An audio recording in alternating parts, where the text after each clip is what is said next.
నమస్తే. తగ్గేదేలే అంటూ వస్తున్న 'పుష్పరాజ్' ఇప్పుడు 'పుష్పరాజ్ 2' అంటే 'ది రూల్' అంటూ వచ్చేస్తున్నాడు. అయితే ఈసారికి అస్సలు తగ్గేదేలే అని కూడా అనేస్తున్నాడు. అయితే ఈ సాంగ్ ఒకటి రిలీజ్ అయింది. ఆ సాంగ్ గురించి మనతో పాటు సీనియర్ జర్నలిస్ట్ హేమసుందర్ గారు ఉన్నారు. వారిని అడిగి తెలుసుకుందాం. సార్ నమస్తే. నమస్తే అండి. సుకుమార్ డైరెక్షన్లో 'పుష్ప' అంటూ ఒక సెన్సేషన్ సృష్టించాడు. అదిగాక ఇప్పటిదాకా తెలుగు సినిమాకి ఎక్కడ కూడా ఒక ఏమంటారు నేషనల్ వైడ్ అవార్డు అయితే రాలేదు. ఒక హీరోకి కావచ్చు ఇట్లా. కానీ ఫస్ట్ టైం అల్లు అర్జున్కి వచ్చింది. అది పెద్ద గర్వకారణం అనుకోవచ్చు. ఇప్పుడు మళ్ళీ 'పుష్పరాజ్ 2'తోని అస్సలు తగ్గేదేలే అంటున్నాడు. సో సాంగ్ కూడా లాస్ట్ టైం చూసాం మనం 4 to 5 days back. Just hum చేసుకోండి అని చెప్పి 'పుష్ప పుష్ప పుష్ప పుష్ప' అని ఇచ్చాడు. ఇప్పుడు అదే సాంగ్ పూర్తిగా టైటిల్ సాంగ్ అయితే రిలీజ్ అయింది. సో సాంగ్ గురించి మీరు ఏం చెప్తారు? అంటే ఇది మొదటి పాట 'పుష్ప 2'లో 'ది రూల్'లో. అంటే ఈ పాట ఏంటంటే టైటిల్ సాంగే కాబట్టి వినగానే అయితే అంత అట్రాక్టివ్గా నాకైతే అనిపించాల. ఒకేసారి మనం హమ్ చేసుకునేట్టుగా లేదు. 'పుష్ప పుష్ప పుష్ప' అంటూ ఉన్న సాంగ్ మాస్ బీట్ ఇది పూర్తిగా. అంటే దీనికి ఏమన్నా ఆయన స్టెప్ కలిస్తే ఒక విధంగా అందం వస్తుందేమో. అసలు లిరికల్ సాంగ్ అన్నారు కానీ మరి అది పాట కొరియోగ్రఫీ అవన్నీ తెర మీద చూస్తే ఇంకేమన్నా వస్తుందేమో. లేదా వినగా వినగా వినగా ఈ పాటకి ఏమన్నా మంచి హైప్ రావచ్చేమో. కానీ వినగానే అయితే ఇప్పుడు అంత లేదు. ఇప్పుడు మొన్న మధ్యన జరుగు జరుగు సాంగ్ వచ్చింది గేమ్ చేంజర్లో. అది కూడా స్టార్టింగ్లో అంత ఇదిగా ఏమనిపించలేదు. ఇప్పుడు అది వైరల్ అయింది. అలాగే ఈ పాట కూడా చంద్రబోస్ సాహిత్యం, దేవిశ్రీ ప్రసాద్ సంగీతం, అల్లు అర్జున్ స్టెప్స్. అంటే పాట పదాలు కూడా కొంత వినిపించేలాగా అనిపించలే నాకు. పదాల పరంగా ఒక మాసు ఆ మీనింగ్ వచ్చేట్టుగా ఆ భూమి బద్దలవుతుంది, లేదా సముద్రం లోతు ఇంకా ఎక్కువ ఉంటుంది, ఇలాంటి పదాల అల్లికతోనే ఈ పాటని ఒక డిజైన్ చేశారు. అంటే పుష్ప ఒక తోపు అని చెప్పాలనేది సుకుమార్ ఉద్దేశం కావచ్చు. అది పుష్ప తోపు అనేది మనకు ఫస్ట్ పార్ట్తో రుజువైంది. మళ్ళీ ఈ పాటలో కూడా పుష్ప అనే తోపు రాబోతున్నాడు అనేట్టుగానే ఒక పాటను చేశారు. అయితే పూర్తి మాస్ యాంగిల్లోనే మనకి ఇప్పుడు సాంగ్ సంబంధించి విజువల్స్ అన్నీ కనిపించాయి. సో అంతా కూడా ఇంతకుముందు అన్నట్టుగా రామోజీ ఫిలిం సిటీలో కావచ్చు, లేదంటే మనకు కొన్ని మారేడుమల్లి అడవుల్లో కావచ్చు, ఈ సినిమా మొత్తం కూడా డిజైన్ చేసినట్టు తెలుస్తుంది. అయితే ఈ సినిమా పైన ఎక్స్పెక్టేషన్స్ ఏదైతే ఉందో ఈ సాంగ్ ఎంతవరకు రీచ్ చేసింది అనుకోవచ్చు? అంటే ఖచ్చితంగా మొదటి సినిమా కన్నా ఇంకా బెటర్గా ఉండాలని అనుకుంటారు. ఎందుకంటే మొదటి సినిమా చాలా భారీగా వసూలు చేసింది. వాళ్ళు ఊహించిన దానికన్నా పెద్ద హిట్ అయింది. కాబట్టి దాన్ని మించి హిట్ రావాలనే కోరుకుంటారు ఎవరైనా సరే. కాబట్టి టైం కూడా ఎక్కువ తీసుకున్నారు. కాబట్టి ఆ క్వాలిటీతో సినిమా వచ్చి ఉంటుంది. 100% అనుమానం లేదు అందులో. సుకుమార్ ఆ విధంగా జాగ్రత్తలు తీసుకుంటాడు. కాబట్టి సినిమా పరంగా బాగా రావడానికి అవకాశం అయితే ఉంది. ఆగస్టు 15 రిలీజ్ కాబట్టి ఇవాళ నుంచే ఈ ప్రచార కార్యక్రమం మొదలైంది అనుకోవచ్చు. వాళ్ళ మే 1 కాబట్టి ఇవాళ నుంచి ఇక ఈ సినిమాకి సంబంధించిన అప్డేట్స్ రెగ్యులర్గా కంటిన్యూగా మే, జూన్, జూలై, ఆగస్టు ఖచ్చితంగా కంటిన్యూగా అప్డేట్స్ అయితే వస్తూ ఉంటాయి. మొదటి సాంగ్ అయితే వెంటనే జనంలోకి వెళ్ళేలాగా అయితే అనిపించాల నాకు. కాబట్టి తగ్గేదేలే అనే పాటకి అసలు తగ్గేదేలే అనే మాట కొద్దిగా అసలనే మాటనే ఆ ఫోర్స్లో చెప్పడం కోసం అస్సలు తగ్గేదేలే అనే మాట వాడాడు. అయితే పుష్ప 1లో కావచ్చు, పుష్ప 2లో కావచ్చు, మనకు చాలా వ్యత్యాసాలు కనిపిస్తాయి. ఇప్పుడు పుష్ప మంచి సంపాదనలో ఉన్నటువంటి పుష్పలాగా రంగురంగు షర్ట్లు వేసుకుంటూ మంచి బెల్ట్ పెట్టుకొని మంచి ప్యాంటు, ఈ లుక్స్ అని కూడా చేంజ్ అయ్యాయి. అయితే పుష్ప 2 ద రూల్ లుక్ చూస్తే మీకు ఎట్లా అనిపిస్తుంది? 100% పక్కా మాస్ లుక్కే. పుష్ప అనే వ్యక్తి మరి ఇంటర్నేషనల్ మాఫియాలోకి ఎర్రచందనం స్మగ్లింగ్ గ్యాంగ్లో చేరిపోతాడు కాబట్టి, డాన్ అవుతాడు కాబట్టి అతను ఖచ్చితంగా ఎర్రచందనం డాన్గా తీర్చిదిద్దుతారు.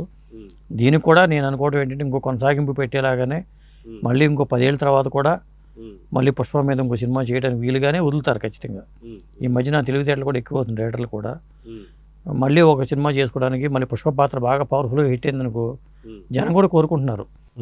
పాత్ర బాగా హిట్ అయితే మళ్ళీ ఆ పాత్రను చూడాలని కోరుకుంటున్నారు. కాబట్టి ఒక క్లూ ఇచ్చి మళ్ళీ ఈ కథని ఇక్కడ ఎండ్ చేసి పుష్ప సామ్రాజ్యాన్ని ఇంకా విస్తరించడానికి ఉంచుకుంటారు ఎప్పుడైనా సరే. అది పాట పరంగా ఏంటంటే కొంత వాయిస్ కూడా పెక్యులియర్గా ఉన్నాయి. పాడిన సింగర్స్ కూడా కొంత బేస్ వాయిస్, కొద్దిగా వాయిస్ కొత్త వాయిస్ లాగా అనిపించినాయి సింగర్స్.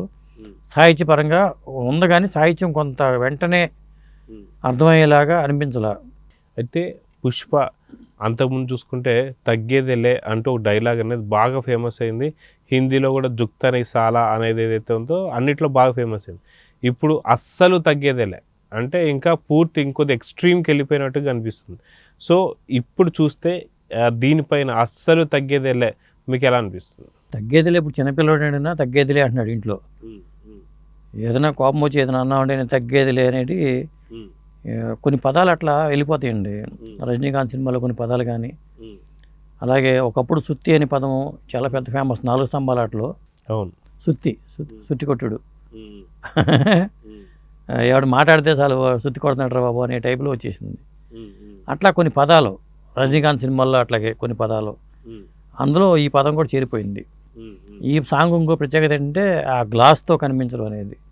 ఇప్పుడు ఒక పక్కన ఎన్నికలు జరుగుతున్నాయి కాబట్టి power star Pawan Kalyan glass గుర్తుతో పోటీ చేస్తున్నారు కాబట్టి నేను అనుకోవడం ఏంటంటే చిరంజీవి గారిని కూడా రేపొద్దున ప్రచారానికి ఆయన గ్లాస్తో ఒక పాట ఉంది మృగరాజ్ సినిమాలో, ఏ చాయ్ తాగరా బాయ్ అని, అది చంద్రబోస్ రాసిన ఆ పాటే. అక్కడ చిరంజీవి గారు ఆ టీ గ్లాస్ పట్టుకుని డోలారి దండిలో షూటింగ్ చేశారు. అది రేపొద్దున ఆ విజువల్స్ కూడా రేపు ప్రచారానికి ఉపయోగించుకోవచ్చు. జనాలకి ఇంకా అది పలానా పాట ఉంది, చిరంజీవి గారికి ఒక గ్లాస్తో పాట ఉందనే విషయం మర్చిపోయి ఉంటారేమో. ఇప్పుడు అల్లు అర్జున్ పాట నేను చిరంజీవి గారి పాటని కలిపి కూడా ప్రచారానికి ఉపయోగించుకోవచ్చు. అయితే గ్లాస్తో ఒక మంచి స్పెషల్ స్టెప్ అయితే వేసాడు. ఏదైతే గ్లాస్లో ఉన్న ఛాయ్ని దాన్ని ఎటువంటి చుక్క మీద పడకుండా దాన్ని ఒక స్టెప్ వేస్తూ దానికి ఇలా తిప్పి మళ్ళీ ఇలా అనుకుంటూ వేసిన డ్యాన్స్ ఏదైతే ఉందో నిజం కొంత వైరల్ అవుతుంది. అయితే అదిగాక మొన్న చూస్తే ఉస్తాద్ భగత్ సింగ్లో డైలాగ్ ఒకటి ఉంది, గాజు పగిలే కొద్ది పదునెక్కుతుంది అని చెప్పేసి. అదేవిధంగా ఇప్పుడు అల్లు అర్జున్ అంటే చెప్పగానే వాళ్ళ మావయ్యకి మంచి సపోర్ట్ ఇచ్చేస్తున్నాడు పుష్ప అని చెప్పి అనుకోవచ్చా? బహుశా ఎన్నికలు చూసిన తర్వాత వాళ్ళకి ఆలోచన వచ్చి ఉంటుంది, అందుకని చెప్పేసి ఇది పెట్టుంటారేమో. ఎట్లాగో జనసేన పార్టీ గుర్తు అదేనని తెలుసు కాబట్టి ముందుగా ప్లాన్ చేసుకుని కూడా వాళ్ళు ఉండుండొచ్చు. ఏదేమైనా అట్లా అనుకుంటే మృగరాజులప్పుడు పార్టీ ఏమీ లేదు కదా. ఎప్పుడో 2003, 2004లో మృగరాజు సినిమా వచ్చింది. ఆ టైంలో మరి గ్లాస్తో పాట పాడాలి, ఛాయ్ మీద పాట పెట్టాలి అనే ఆలోచన చిరంజీవి గారికి ఎందుకు వస్తుంది?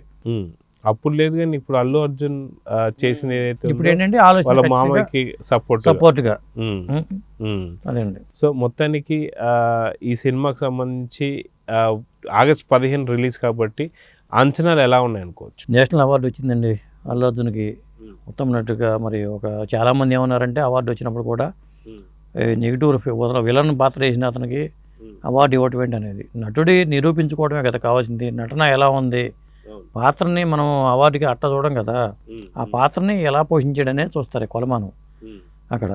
కాబట్టి అల్లు అర్జున్ కూడా ఆ తనలో ఉన్న శక్తి సామర్థ్యాలన్నీ క్రోడీకరించి ఈ పాత్ర పెట్టాడు. అతను చాలా కష్టపడి చేసాడు చెప్పాలంటే. ఎందుకంటే అది కంటిన్యూటీ మెయింటైన్ చేయడం అనేది, ఒక బాడీ లాంగ్వేజ్ని అలా గూడి ఇలా పెట్టుకుని ఆ స్టెప్స్ వేయటం అనేది చాలా కష్టమైన విషయం నటుడికి. మరి అది చేయడం అనేది గొప్ప విషయం కదా. అలాంటివి చేసినప్పుడే ఈ నటుడికి పేరు వస్తుంది. అంతేగాని 6 అడుగులు అందగాళ్ళలాగా స్టెప్స్ చేసుకుంటూ ఆ పాటలు వేస్తే అంత పేరు రాదు. నటుడిగా నిరూపించుకోవాలంటే ఒక అంగవైకల్యమో లేకపోతే ఇలాంటివి పెట్టుకుని అక్కడ మెప్పించగలిగితే, అట్లా కమల్ హాసన్ కానీ ఇట్లాంటి విలక్షణ నటుడికి ఎందుకు పేరు వచ్చిందంటే అలాంటివే. ఆ తర్వాత మరి పాత్రలను చేయడం అనేది ఖచ్చితంగా అల్లు అర్జున్కి మళ్ళీ మంచి పేరు వస్తుంది. సో చూద్దాం సార్, మొత్తానికి ఎలక్షన్ సందర్భంగా తన వంతు సాయం ఏదైతే చేయాలో అది అల్లు అర్జున్ చేశాడు. మేబీ ప్రచార సభల్లో కూడా పాల్గొంటారో తెలియదు కానీ పుష్ప 2 ది రూల్ అని చెప్పేసి దాంతోనే ఒక చిన్న సింబాలిక్గా జన సైనికులకి ఒక మెసేజ్ అయితే ఇచ్చారని చెప్పేసి అయితే తెలుస్తుంది. చూద్దాం సార్, మొత్తానికి ఆగస్టు 15 పుష్ప 2 అస్సలు తగ్గుతాడా లేదా అనేది చూద్దాం. Thank you.